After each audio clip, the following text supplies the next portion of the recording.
Mesdames et messieurs, bien-aimés dans le Seigneur, nous vous saluons là où vous êtes très chaleureusement dans le nom puissant et glorieux de notre Seigneur et Sauveur Jésus-Christ. Merci à vous de nous rejoindre. Vous savez, nous sommes en train de parler de l'enlèvement depuis quelque temps et de plus belle, aujourd'hui nous allons continuer par examiner ce thème pour pouvoir éclairer certainement plusieurs d'entre nous parce que beaucoup de gens sont en manque de connaissances à ce sujet. Il y en a qui savent juste que bon, il y aura l'enlèvement, l'Église sera enlevée, d'autres aussi ne le savent même pas. Et cette émission nous permet donc de lever l'équivoque, de clarifier, d'orienter, de montrer, n'est-ce pas, le chemin, l'itinéraire au regard donc des Écritures. Jésus, dans Jean chapitre 14, verset 2, a dit de vive voix à ses disciples que « Je m'en vais, mais je reviendrai vous chercher, et là où je serai, vous y serez également avec moi. » En soi, Jésus était en train de poser les bases de cette doctrine qu'on appelle la doctrine de l'enlèvement, qui sera plus tard répétée par l'apôtre Paul lorsqu'il va écrire donc à l'église de Thessalonique. Nous avons dit que c'est une évidence que la trompette va sonner, l'église sera enlevée. Donc d'un bout à l'autre de la planète, des hommes et des femmes, des vieux, des jeunes, des enfants seront enlevés.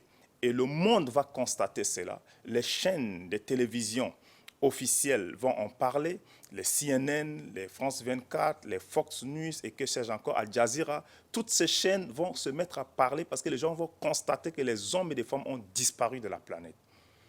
Et ce sera donc l'accomplissement de la prophétie que nous avons dans les Écritures. Alors, après avoir donc parlé en long et en large, plus ou moins de l'enlèvement, aujourd'hui, nous sommes intéressés à qui sera enlevé. Qui sera donc enlevé?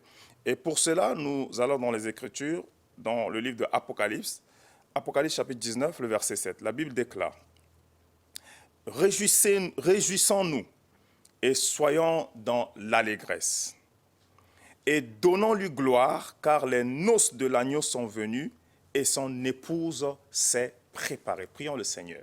Père, au nom de Jésus, nous te confions ces instants. Dispose les cœurs, Seigneur. Ta parole ne sort jamais en vain. Que le peuple pour lequel cette parole sort soit béni au nom de Jésus. Amen.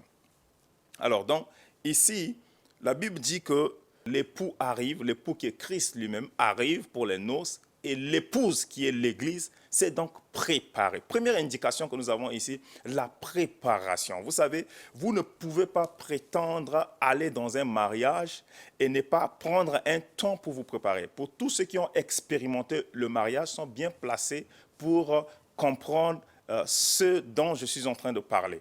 Vous savez, lorsque vous partez au mariage, il y a un temps de préparation, il y a une longue période de préparation. Donc, il faut que tout soit en place avant d'aller officiellement, n'est-ce pas, devant les autorités compétentes pour contracter, n'est-ce pas, le mariage, pour se marier. En un mot, on dira cela. Alors, ici, la Bible dit que l'épouse s'est préparée, l'épouse s'est préparée. Donc, la préparation. La dernière fois, nous avons mis l'accent sur cette parabole des 10 vierges que Jésus a donné, les 5 vierges folles et les 5 autres étaient sages. Celles qui étaient sages avaient plus d'huile en réserve. Celles qui étaient folles n'avaient pas assez d'huile. Et quand l'époux tardait, la Bible dit qu'elles se sont assoupies, attendant impatiemment la venue de l'époux. Et quand l'époux, donc il y a eu le signal qui a été donné au milieu de la nuit, voici l'époux, la Bible déclare clairement que les 5 vierges folles n'avaient pas assez d'huile. C'est la raison pour laquelle on les a appelées les 5 vierges folles. Donc, elles n'avaient pas assez d'huile. Et nous avons fait comprendre que l'huile représente la consécration. L'huile représente la consécration à l'Éternel, la consécration à Dieu. Et quand on parle de la consécration, on parle de la séparation d'avec le monde. On parle de la séparation du système du monde. On parle de la séparation de la philosophie du monde. On passe, n'est-ce pas, du monde des ténèbres au royaume de Dieu. Et donc la consécration est le mot d'ordre. Le mot d'ordre pour, n'est-ce pas, être compté parmi ceux-là qui seront enlevés. Donc, dans la consécration, quand nous sommes consacrés à Dieu, nous sommes appelés à être fidèles. Nous sommes appelés à la fidélité lorsque nous sommes donc consacrés à Dieu. Permettez-moi de lire ce passage dans 1 Jean, chapitre 2, verset 28.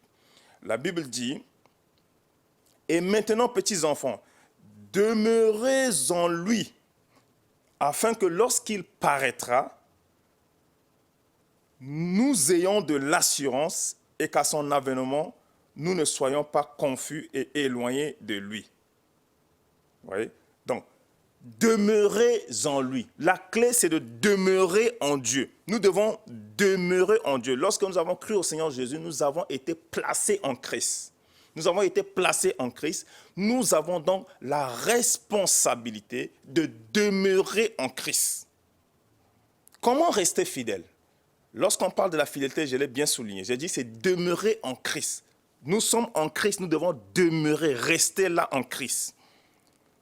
Comment rester fidèle ou demeurer en Christ? Comment est-ce que nous pouvons être capables de demeurer en Christ? Le premier élément que nous avons abordé la dernière fois, mais que nous n'avons pas pu terminer, c'est le fait de s'entretenir avec les choses de Dieu. Nous ne pouvons pas demeurer en Dieu si nous ne nous entretenons pas des choses de Dieu. Qu'est-ce que nous voulons dire par s'entretenir des choses de Dieu? Nous voulons parler de ce que les Écritures déclarent clairement dans le livre d'Éphésiens chapitre 5, verset 19. À partir du verset 19, la Bible dit « Entretenez-vous par des psaumes, par des hymnes et par des cantiques spirituels, chantant et célébrant de tout votre cœur les louanges du Seigneur. » Donc, s'entretenir par des psaumes, s'entretenir par des hymnes et s'entretenir par des cantiques spirituels. Lorsqu'on parle de psaumes, on parle de la piété, on parle de la communion avec Dieu. Qui dit psaume, dit, n'est-ce pas, piété, communion avec Dieu, dit repentance face au péché, dit quête de la perfection. Vous voyez, quand on parle des psaumes, on parle de la quête de la perfection, on parle de la foi, on parle de la louange et l'adoration, on parle de l'obéissance à la loi de Dieu, on parle de la sérénité au cœur de la tempête. C'est cela les psaumes. Vous voyez, quand vous lisez les psaumes, c'est ça le message que communiquent les psaumes.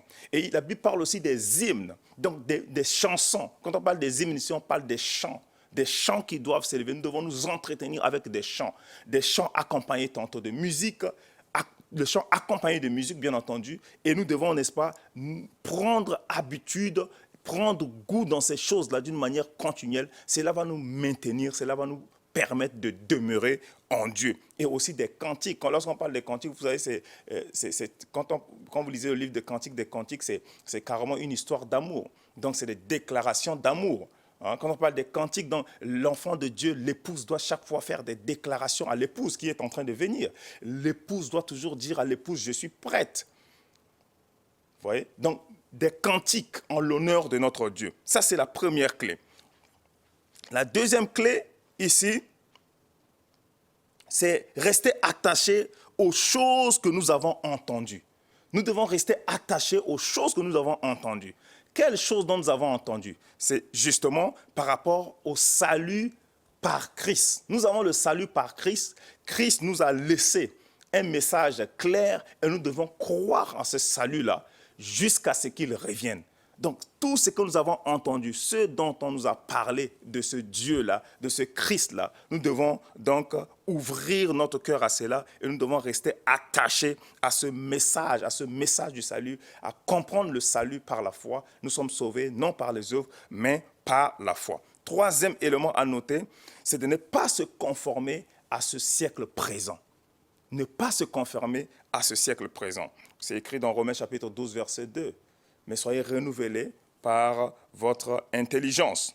Vous voyez, quand on parle de se conformer, on veut parler ici de se séparer de la philosophie du monde, du système du monde d'une manière générale. Nous sommes dans le monde, mais nous ne sommes pas du monde. Voilà, beaucoup d'enfants de Dieu, ils sont à l'église, en même temps ils sont dans les bars, ils sont dans les rencontres chrétiennes, en même temps ils sont dans les boîtes de nuit. Ils viennent à l'église, mais ils sont adultères. Ils viennent à l'église, ils sont des voleurs, des corrompus.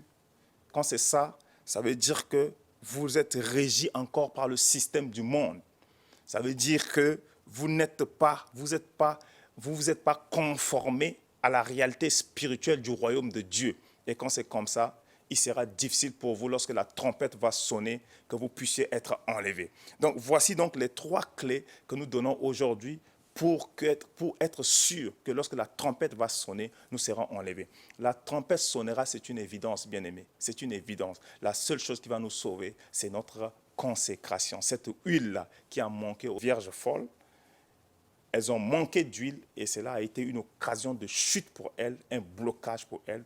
Donc l'huile dans tout son ensemble, c'est donc la consécration à l'Éternel. Et quand il n'y a pas la consécration à l'Éternel, nous allons amener le monde dans l'église, nous allons amener le monde dans nos maisons, nous allons amener le monde dans nos lieux de service, etc. Partout où nous serons, nous allons transporter le monde avec nous. Vous savez, bien-aimés dans le Seigneur, plus que jamais, c'est important pour nous de nous préparer parce que nous ne savons pas quand la trompette va sonner. La trompette sonnera à tout moment. La Bible a déjà annoncé et la Bible nous a donné des signes. Et ces signes-là sont là, au vu et au su de tout le monde. Les signes ne sont plus à démontrer. À tout moment, la trompette peut sonner. Et nous sommes appelés à être prêts.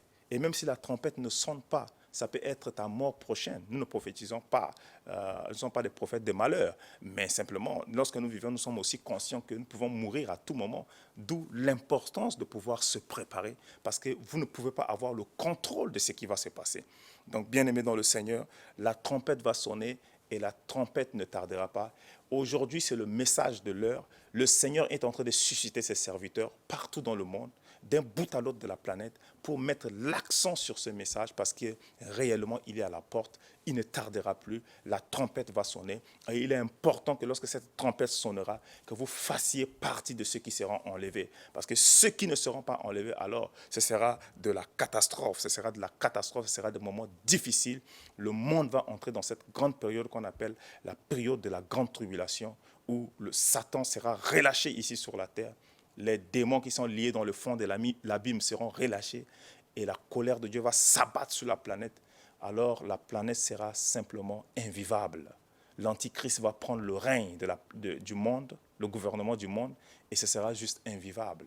Si vous êtes enfant de Dieu et que vous avez connu la vérité, ne jouez pas avec votre vie. Préparez-vous en conséquence parce que la trompette ne tardera pas à sonner. Préparez-vous, préparez vos familles, préparez tous ceux qui vous sont chers, préparez vos voisins, vos collègues dans le lieu de service, partout où vous passez. Annoncez cette venue, annoncez que la trompette ne tardera pas à sonner et qu'il est important d'être enlevé.